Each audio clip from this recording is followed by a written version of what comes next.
వందే మాత్రం. నేను మీ journalist Navatha. Welcome to our political.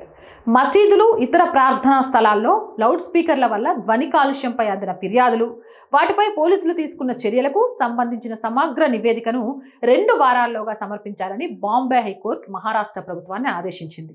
ఎందుకంటారా? కండీవాలికి చెందిన న్యాయవాది రినా రిచార్డ్ దాఖలు చేసిన పిటిషన్ను జస్టిస్ అజయ్ గట్కారీ, జస్టిస్ కమల్ కటాలతో కూడిన డివిజన్ బెంచ్ విచారించింది.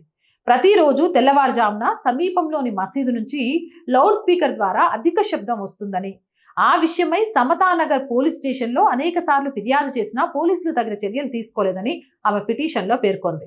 ఇక విచారణ సందర్భంగా ముంబై పోలీసులు లౌడ్ స్పీకర్లను మసీదు లోపల వైపు మళ్లించామని, శబ్దాన్ని తక్కువ డెసిబుల్ స్థాయిలో ప్రసారం చేస్తున్నామని కోర్టుకు చెప్పారు.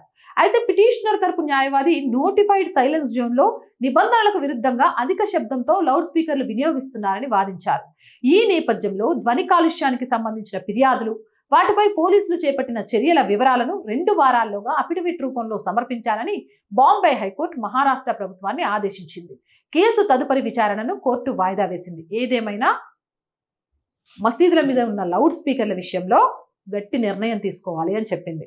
ఏం జరుగుతుంది అనేది వేచి చూడాలి. అండ్ మోర్ వీడియోస్ కోసం our group of channels, or voice, or political, or సంస్కృతి ఛానల్స్ని వెంటనే సబ్స్క్రైబ్ చేయండి. అలాగే కంటెంట్ బాగుంది అనిపిస్తే లైక్ చేయండి, షేర్ చేయండి. మీ అభిప్రాయం ఏదైనా కామెంట్ చేయండి. ఆర్థికంగా ఆర్ వాయిస్కి చేయుతగా నిలవండి. మీరు చేసే సహాయమే ఈ ఛానల్ని ముందుకు నడిపిస్తుంది.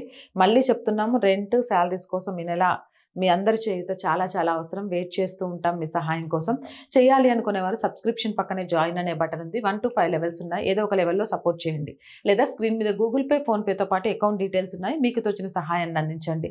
వ్యాపార ప్రకటనల కోసం 8328500576 నెంబర్ని సంప్రదించండి. జై హింద్, జై భారత్.